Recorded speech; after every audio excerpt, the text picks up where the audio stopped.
comment on sait qu'un prof est bon? Qu'est-ce qui fait savoir qu'un prof est bon? Donc la réponse à cette question, c'est justement dans le titre du TEDx d'aujourd'hui. C'est un leader.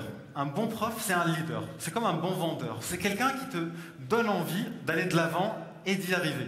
Donc par exemple, un leader doit avoir une vision claire. Il doit savoir le but précis pour lequel il va. Un professeur, c'est pareil.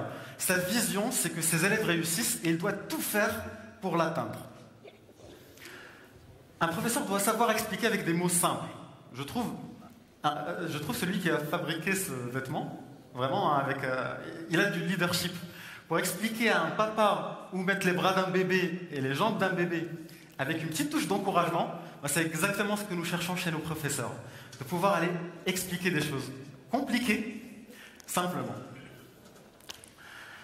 Il y a Einstein d'ailleurs qui le dit, si on n'arrive pas à expliquer simplement quelque chose, c'est qu'on ne l'a pas vraiment compris. Et du coup, nos professeurs qui maîtrisent une compétence, ils doivent être capables de l'expliquer simplement. Ensuite, il doit être capable de créer un sentiment d'urgence. En gros, l'élève, il doit réussir. Si tu ne réussis pas, tu vas te retrouver dans une voie de garage, comme tes copains qui sont passés avant toi. Et du coup, il doit être capable de donner un plan d'action à l'élève, comme un leader devrait le faire. Il doit être aussi capable de faire du storytelling, d'expliquer à un élève qu'il peut y arriver et y croire lui-même. Parce que s'il n'y croit pas lui-même, comment son élève va y croire?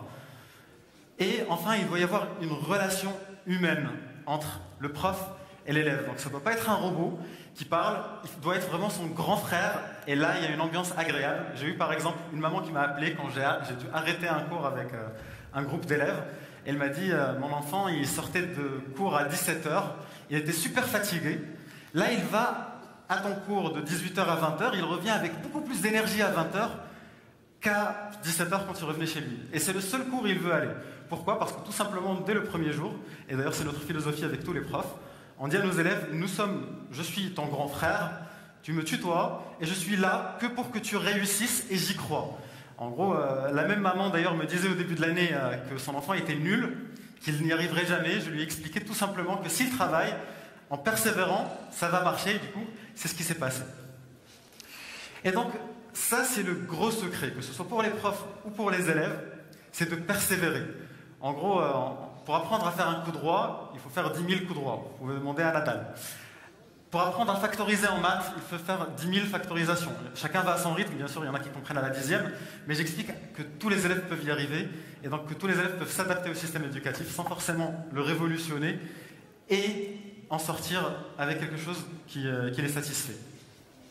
Et donc, vous l'avez compris, notre philosophie à Meeting Class, et dans mes projets en général, ce n'est pas de juste remplir un vase, mais c'est d'allumer un feu, comme le dit Montaigne.